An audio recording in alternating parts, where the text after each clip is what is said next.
بہت سارے ایسے لوگ ہیں جو اللہ کے لیے روزہ، ارے جو اللہ کے لیے روزہ رکھے گا وہ نمازیں کیسے چھوڑ سکتا ہے؟ جو اللہ کے لیے روزہ رکھے گا وہ گناہوں کو کیوں نہ ترک کرے گا؟ جو اللہ کے لیے روزہ رکھے گا وہ سب و شتم سے دور کیوں نہ رہے گا؟ وجہ یہ ہے کہ یہ لوگ جو گالیاں بکتے ہوئے نظر آتے ہیں، روزے کے ساتھ نمازیں چھوڑتے ہوئے نظر آتے ہیں، جان لیجئے کہ ان کا روزہ اللہ کے لیے نہیں ہے، بلکہ وہ بھیڑیوں والی چال ہوتی ہے کہ ایک بھیڑ جدھر بھاگتی ہے وہ دوسری بھیڑیں بھی بھاگتی ہیں، یہ ویسے ہی بھیڑ بکری والا ان کا روزہ ہے، اللہ کے لیے ان کا روزہ نہیں ہے۔ ایک بار کسی شہر میں آگ لگی،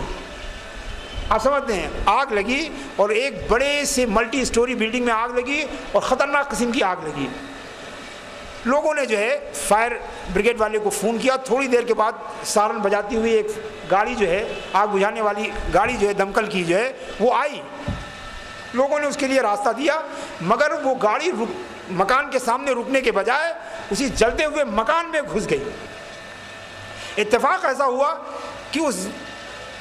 فائر مین کو اس میں سے نکلنے کا بھی موقع مل گیا، اور نکلنے کے بعد اس آگ کو بجھانے کا بھی موقع مل گیا، اور آگ بجھا کر وہ فاتح کی حیثیت سے باہر نکلا۔ لوگوں نے اس کی بہادری کو دیکھا کہ صاحب اس نے باہر سے پانی نہیں ڈالا بلکہ مکان کے اندر گھس کے اس نے آگ بجھائی، یہ تو بڑا بہادر جو ہے فائر مین ہے، یہ تو بہت زیادہ جو ہے ہمت والا اور شجاعت والا ہے۔ چنانچہ لوگوں نے کہا کہ بھائی سرکار اس کو تنخواہ دیتی ہے، مگر ہم لوگوں کو بھی چاہیے کہ اس کی کچھ، اس بہادر انسان کی کچھ الگ سے مدد کریں۔ چنانچہ سارے لوگوں نے اس مکان کے جتنے اپارٹمنٹس میں جو لوگ رہتے تھے سب نے الگ سے کچھ پیسے اکٹھا کر کے اس فائر مین کو دیا۔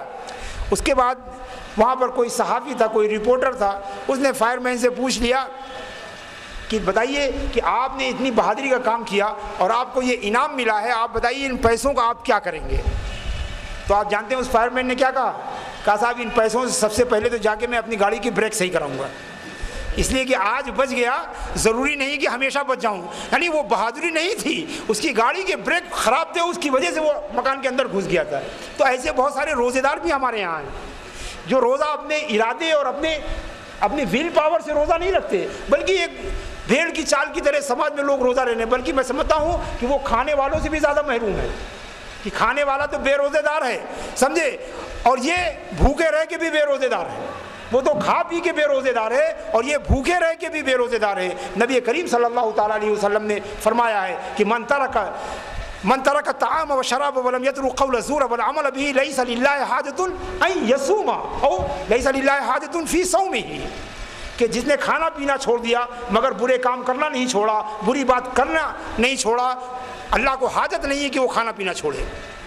اس لیے کہ روزہ تو اس لیے رکھایا جا رہا ہے، یہ جو مقاصد ہم بیان کر رہے ہیں، کھانا پینا چھوڑنا روزے کا مقصد نہیں ہے، بلکہ کھانے پینا چھوڑنے کا مقصد یہ ساری صفتیں پیدا کرنا ہے۔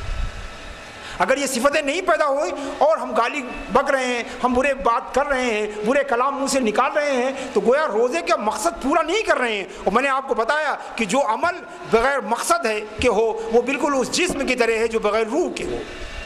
جو بغیر روح کے ہو۔ تو سب سے اہم مقصد جو ہے وہ یہ ہے کہ ہم اخلاص پیدا کریں، اخلاص کے ساتھ۔ حضرات گرامی، روزہ آپ جانتے ہیں ہمارے اس پاس بہت سارے نوجوان ہیں، میں ان کو مخاطب کرنا چاہتا ہوں۔ آپ میں سے بہت سارے آج کل سڈول بننے کا جو ہے یہ تو جان لیجیے سب سے پہلے کہ دنیا میں بھوک سے اتنے لوگ نہیں مرتے جتنے لوگ کھانا کھا کے مرتے ہیں، معلوم ہے نا آپ کو؟ بھوک سے